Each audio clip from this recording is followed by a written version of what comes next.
Hi everybody, it's Chaya Parkoff, licensed clinical social worker, and this is ParshaRx, mental health prescriptions from the weekly Torah portion.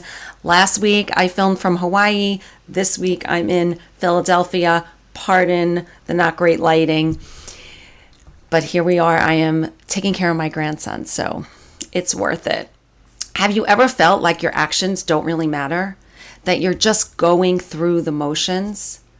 Parshat Tetzaveh, this week's Parsha, reminds us that every single one of us has the power to bring holiness into the world just by the way we live our lives.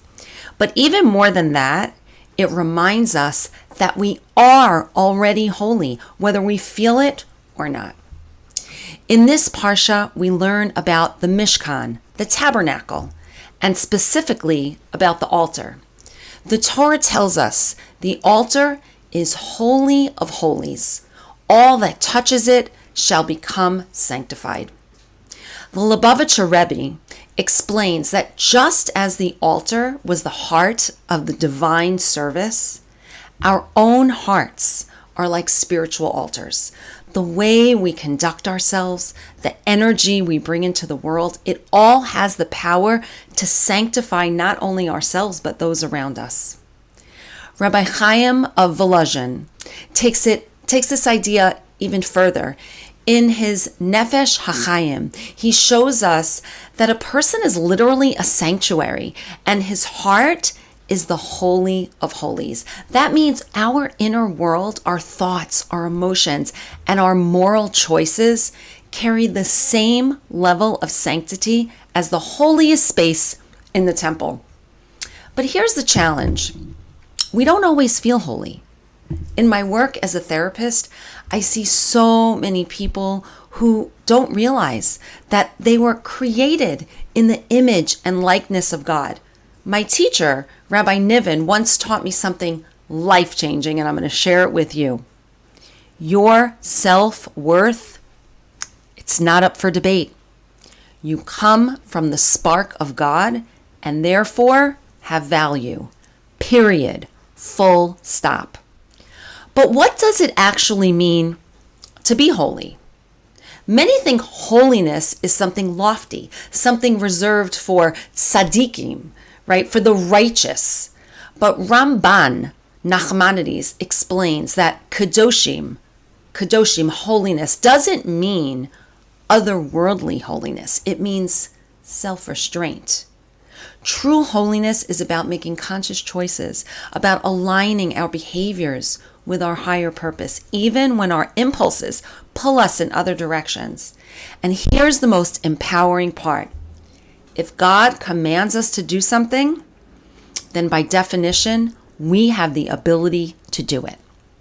That means if Hashem tells us, be holy, it's because we have the capacity to choose holiness through our actions. We have the capacity to do this.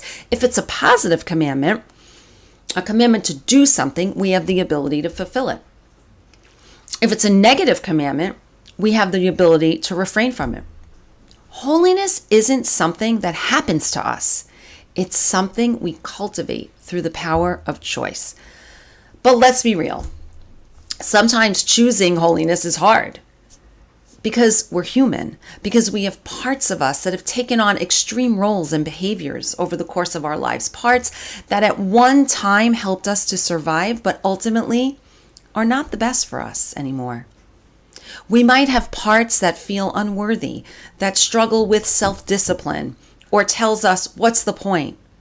So even though we have free will, making the right choices is not always so simple. And this is where really good therapy, like brain spotting combined with internal family systems, can be life-changing. IFS teaches us that while part of me might feel unworthy or another part of me might struggle with self-control, that is not my true self. The core of who I am, is always connected to God's divine spark. We come from it.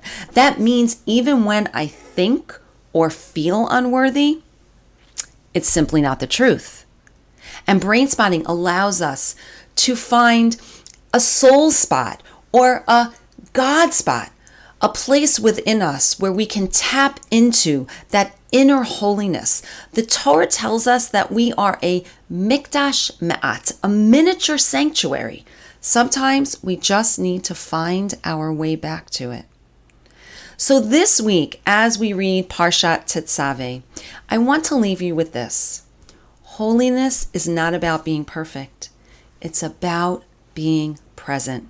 It's about making conscious choices even when they're hard. It's about knowing that even when we struggle, we are still holy.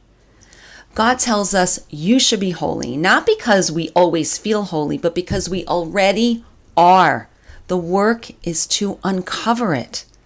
And if we struggle, that's okay. Holiness isn't about never falling, never failing. It's about getting up. It's about reconnecting. It's about remembering that our self-worth is never up for debate. We each are a mikdash me'at. We are walking sanctuaries. One of the best ways to reconnect with that holiness, to uncover your holiness, is through learning Torah. Torah has the power to reframe our thinking, uplift our souls, and remind us of who we truly are. And if you've ever wanted to explore Judaism in a meaningful, personal way, Partners in Torah is an incredible organization that will pair you with a mentor or a learning partner. I actually started with a learning partner, a mentor, over 30 years ago. It got me started on my journey of understanding the depths of Judaism, the depths of Torah. You can study any topic in Judaism, any topic in Torah that interests you at your own pace, on your own schedule. I'll leave a link below so you can get in touch with Partners in Torah. This is not an advertisement for them that I'm getting paid for or anything. This is just me telling you this is an amazing way to tap into your own holiness. So this week, ask yourself, what is one small choice you can make that aligns you with your higher self? Maybe it's an act of kindness. Maybe it's self-restraint. Maybe it's simply believing that you matter. And maybe it's making the choice to learn one piece of Torah, because Torah itself is a gateway to uncovering our holiness. When we take even one step toward holiness, we're not just uplifting ourselves. We're creating ripples that uplift the entire world. Your mental health prescription this week is to know that your self-worth is not up for debate. Full stop.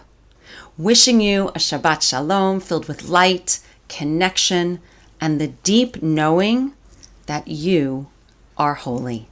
Shabbat Shalom.